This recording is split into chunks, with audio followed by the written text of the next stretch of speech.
जी सभी साथियों को नमस्कार। व्हाट्सएप ऑफिशियल यूट्यूब चैनल पर आप सभी का स्वागत है। ये हमारे जो चैनल हमने बना रखा है उसके टॉपिक से हटकर ही एक अलग से टॉपिक है, क्योंकि बहुत सारे यूट्यूब चैनलों ने इसके ऊपर वीडियो बनाया हुआ है और मिसगाइड भी कर रहे हैं वे अभ्यर्थियों को जो परीक्षा की तैयारी कर रहे हैं। ये एक पुलिस का केस था। जो ये केस किया हुआ है वो Sombir versus state of Haryana and others है। फादरलेस केस है ये हरियाणा पुलिस के अंदर। हरियाणा पुलिस की जो 2019 वाली भर्ती थी, 2019 की जो हरियाणा पुलिस की भर्ती थी, उसका ये फादरलेस वाला केस है। फादरलेस वाला केस। देखिए उस भर्ती के अंदर क्या हुआ था, क्या क्या गलतियां हुई थी। सबसे पहले तो जब वो भर्ती हुई उससे पहले ग्रुप डी का रिजल्ट आ चुका था। ग्रुप डी का रिजल्ट आ चुका था।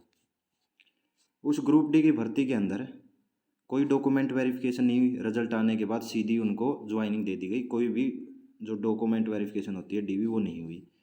जो बच्चे ने सोशियो इकोनॉमिक के नंबर बच्चे ने एप्लीकेशन फॉर्म के अंदर क्लेम किए थे, वही नंबर उस बच्चे को मिल गए। जैसे कि 5 नंबर थे नॉन जॉब के, 5 नंबर थे फादरलेस के, लेकिन वहाँ पर शब्द यूज किया गया था ऑर्फन। ऑर्फन वर्ड यूज किया गया था। लेकिन जिसने वहाँ कंडीशन क्या थी कि अगर उस टाइम पर बच्चे की उम्र 15 साल से कम है जब उसके फादर की डेथ हुई, या फिर पिताजी की उम्र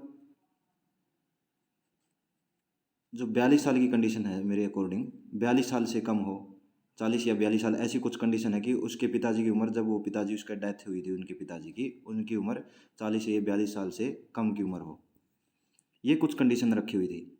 मान लीजिए उस समय किसी बच्चे ने फादरलेस का सर्टिफिकेट लगा दिया और उसने उन दोनों कंडीशन में से किसी भी कंडीशन को यस कर दिया, तो उसको दे दिए 5 नंबर। और 5 नंबर सोशियो इकोनॉमिक के, इस तरीके से टोटल 10 नंबर हो गए सोशियो इकोनॉमिक के। लेकिन हरियाणा पुलिस के रिजल्ट से पहले ही इसका रिजल्ट डाल दिया गया ग्रुप डी का। और जब बच्चे डॉक्यूमेंट वेरिफिकेशन के लिए पहुंचे हरियाणा पुलिस की, तब उन बच्चों को बोल दिया गया, पहली गलती तो उन्होंने क्या की कि जिन बच्चों ने जिस बच्चे का नाम ग्रुप डी के अंदर आ गया है उसको 5 नंबर नहीं देंगे। जिसका नाम ग्रुप डी के अंदर आ गया, चाहे ज्वाइनिंग हुई हो चाहे ना हुई हो। तो कई बच्चों को उस टाइम पे उनको मिसगाइड कर दिया गया, तो कुछ बच्चों ने नंबर नहीं लिए और कुछ बच्चों ने नंबर फिर भी अप्लाई कर दिया 5 नंबर के लिए, सोशियो इकोनॉमिक के लिए। अब हम बात करते हैं फादरलेस की। जैसे ही फादरलेस के बच्चों ने, जैसे कमेटियाँ बनाई गई थी, कई कमेटियाँ बनाई गई थी। अब फादरलेस के जो बच्चे थे उन्होंने अपना स्क्रूटनी फॉर्म भरा। स्क्रूटनी फॉर्म के अंदर लिख दिया कि हाँ हम अप्लीकेबल हैं, फादरलेस के नंबर है, लेकिन टर्म वहाँ पर ऑर्फन यूज की गई थी। तो इन जो कमेटियाँ थी इनमें से कुछ कमेटियाँ बोल रही थी कि अगर आपके माता और पिता दोनों का देहांत हो चुका तभी आपको 5 नंबर मिलेंगे। लेकिन कुछ कमेटियाँ ऐसी थी जो उसके अंदर जो कंडीशन नीचे लिखी हुई थी फादरलेस की, कि 15 साल से कम की उम्र हो, पिताजी की उम्र 42 साल से 40 साल से कम की हो जब उसकी डेथ हुई हो, तो उस बिहार पे वे उसके ऊपर क्या कर रहे थे, एप्लीकेबल लिख रहे थे कुछ कंडीशन के, कुछ कमेटियाँ। लेकिन इन कमेटियों के अंदर भी क्या मिला कि यहाँ पर क्या चला, जो पिछली सुनवाई के अंदर जज साहिबा ने बोला था पिक एंड चूज की पॉलिसी अपनाई गई। कैसे?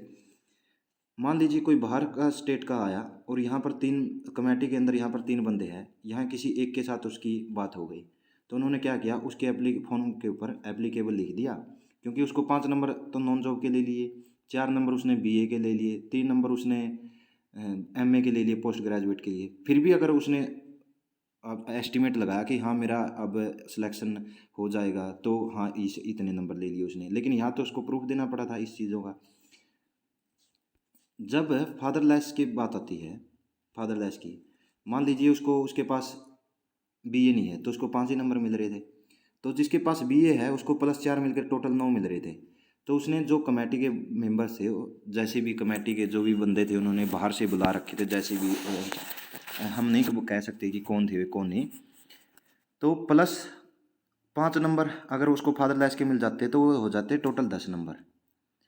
तो कमेटियों के अंदर उन बंदों से उनकी बात हुई होगी, जो भी बातें हुई, जो पिछली सुनवाई के अंदर जज साहिबा ने बोला था पिक एंड चूज, तो यही होगा कि उन्होंने जिस भी बंदे के साथ बात हुई उनको +5 नंबर दे दिए। स्क्रूटनी फॉर्म के ऊपर फादरलेस के सामने एप्लीकेबल लिख दिया, एप्लीकेबल लिख दिया।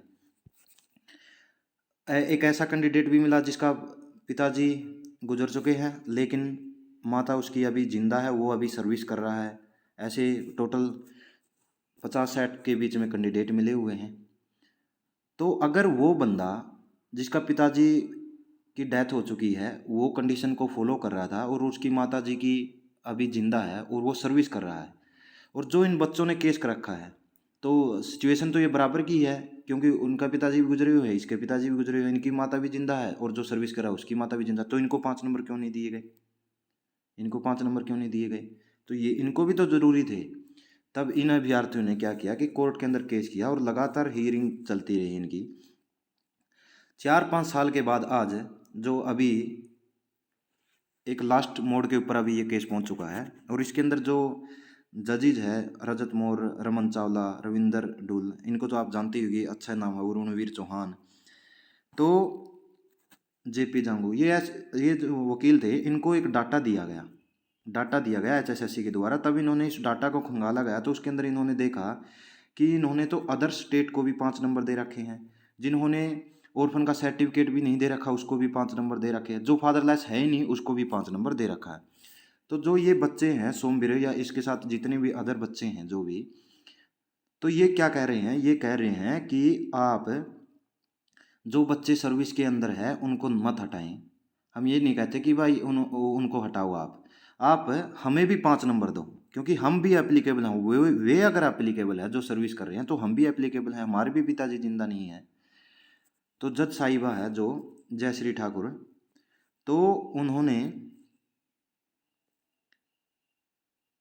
टाइम दिया जो डीएजी है उसको कि आप भी रिकॉर्ड को खंगालिए, और जो लास्ट सुनवाई थी अभी कल, उसके अंदर समय और मांग लिया कमीशन के द्वारा या सरकार के द्वारा, और अतिरिक्त समय मांग लिया कि हम दोबारा से हम उसकी जांच कर रहे हैं। अब आप एक बात देखिए, ग्रुप डी के अंदर इन्होंने नंबर दे दिए, जो इतनी लंबी भर्ती थी 18,000 की, और इन्होंने नंबर भी दे दिए उसके अंदर पुलिस के अंदर भी, और आगे आने वाली भर्तियों के अंदर भी नंबर दे रहे हैं। तो अगर ग्रुप डी के अंदर नंबर दे दिए, इसके अंदर भी कुछ बच्चों के नंबर दे दिए, तो इस केस वालों को क्यों नहीं दे रहे?